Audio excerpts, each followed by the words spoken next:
मेरे अति प्रियो, यीशु मसीह के नाम से मैं आपको अभिवादन करता हूँ। जापान देश के नागासाकी शहर से मैं आपके लिए प्रचार कर रहा हूँ। इस कार्यक्रम को आप देख रहे हैं। आप धन्य पुरुष है, धन्य स्त्री। कारण है प्रभु ने आपसे प्रेम किया, इसलिए अपने वचन से आपसे बातें कर रहा है। यीशु मसीह आपसे ज्यादा प्रेम करता है, इसलिए प्रतिदिन परमेश्वर के चरणों के पास आना है, प्रार्थना करना है और बाइबल के वचन से अध्ययन करना है। आज परमेश्वर का वचन से हम अध्ययन करेंगे। नीति वचन 22 अध्याय का 4 वचन। नम्रता और यहोवा का भय मानने का फल धन, महिमा और जीवन होता है। जो कोई नम्रता में रहेंगे उनका जीवन में प्रभु आशीष देते हैं। लेकिन लोग कहते हैं दुष्टों की जिंदगी को देखने से उनको कोई तकलीफ नहीं है, कोई मुसीबतें नहीं है, जिंदगी भर आशीष के साथ रहते हैं। ऐसे ही आप कहते हैं दुष्टों की जीवन में कोई दुख मुसीबत नहीं है, वो बहुत आराम से जिंदगी बिता रहे हैं, लेकिन उनके जीवन में आशीष बरकरार नहीं रहेगा। जो नम्रता में प्रभु के लिए डरते हैं उनका जीवन में क्या आशीष मिलेगा? धन, महिमा, जीवन प्राप्त होता है। आप परमेश्वर से आशीष पाएंगे, आपके उम्र लंबी आयु होगा। परमेश्वर के पास नम्रता में रहना है।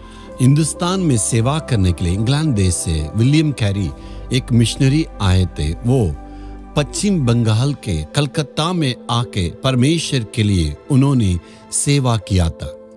उन्होंने बाइबल को बहुत भाषा में अनुवाद की है और वहाँ की समाज में जो भी वहाँ हिंसाएं होती थी, सती प्रथा, इस प्रकार की समाज की बुराइयों के खिलाफ उन्होंने लड़ा और लोगों के हित में उन्होंने काम किया था।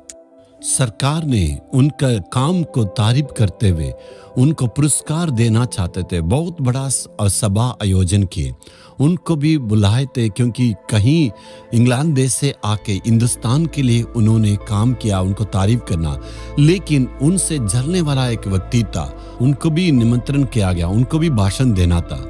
जब इस व्यक्ति को बोलने के लिए मौका मिला था, मंच पर चढ़ के बताने लगे, आप सब विलियम कैरी को इतना तारीफ कर रहे हैं, इतना उनको पुरस्कार देना चाहते हैं, लेकिन इस विलियम कैरी का भूमिका का आप जानते हैं। विलियम कैरी एक शू मेकर यानी जूता चप्पल सिलाई करने वाले। इंग्लैंड देश में विलियम कैरी ऐसे शू कंपनी में हिंदुस्तान में आने के पहले वहां मरम्मत करने के काम करते थे। जब वो इंग्लैंड देश में शू कंपनी में काम करते थे, उस वक्त परमेश्वर ने हिंदुस्तान में जाने के लिए उनको बुलाया, उन्होंने अर्पण किया, उसी अर्पण से आया। लेकिन उनको अपमानित करने के लिए उस व्यक्ति ने कहा विलियम कैरी तो ये जूता चप्पल सिलाई करते हैं।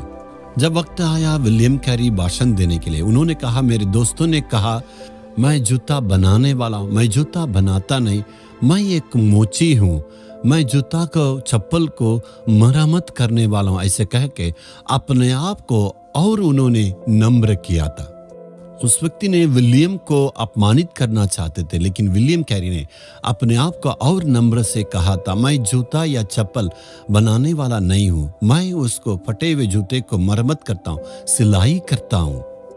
उन्होंने अपने आप को नम्र करने के चलते क्या हुआ, खुद हिंदुस्तान सरकार ने उस विलियम कैरी नाम के लिए टिकट यानी स्टैंप निकाला था। इन्होंने हमारा देश में आके अपने लोगों के हित में काम किया करके उनको विलियम कैरी को तारीफ किए।